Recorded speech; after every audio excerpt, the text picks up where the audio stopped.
ఆయనలో ఆయనను విశ్వసించడంలో జీవం ఉంది. దేవుడు ప్రేమించాడు. God so loved the world. దేవుడు లోకమును ఎట్లా ప్రేమించాడు? సో మచ్ అని ఇక్కడ లేదు. ఏ విధంగా ప్రేమించాడు?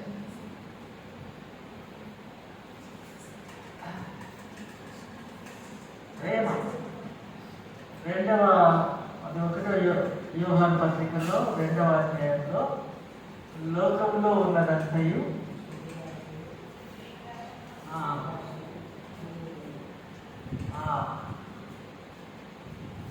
దొరికిందా వచనం?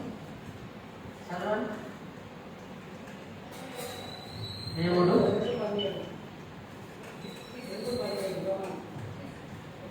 లోకమును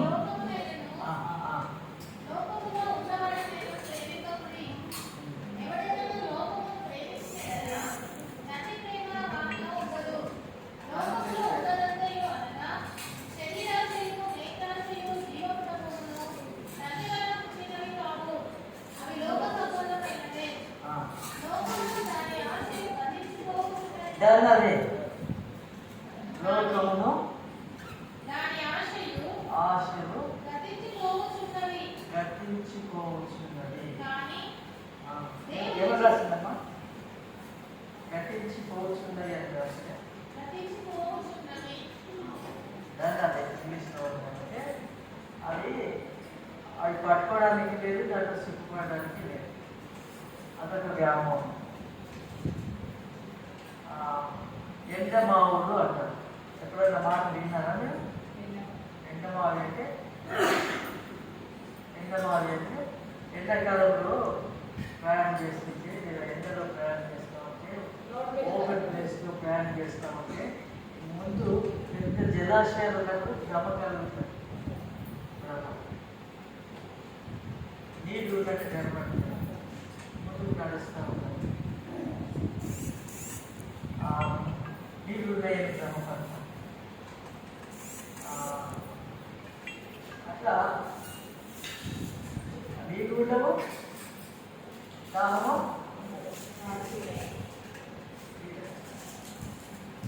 మనకు దేవుడు సమరస్త్రీతో మాట్లాడినటువంటి విషయం మనకు తెలుసు కదా. యోహాను సువార్త 4వ అధ్యాయంలో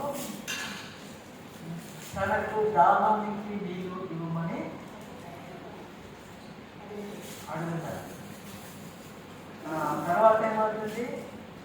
నువ్వు నన్ను అడుగుతున్నావు, నేను సమరస్త్రీని, నువ్వు యూదులని, మీరు గొప్ప జాతి, మేము అనుభవమైన వాళ్ళము, ఏదో విధంగా చెప్తారు. అయితే ఆయన అంటాడు, ఆయన ఏమంటాడు? నేను ఇచ్చి నీళ్ళు, ఆయన నీళ్ళు ఇస్తానంటాడు. నీకు జాతకం అడుగుతున్న వాడు ఎవరో తెలుసుకుంటే నువ్వే ఆయనను అడుగుతావు. సమరస్త్రీ ఒకటి నీళ్లు చేరుకోవడానికి అక్కడికి రాగా యేసు నాకు దాహం ఇమ్మని ఆమెను అడిగాను. ఆయన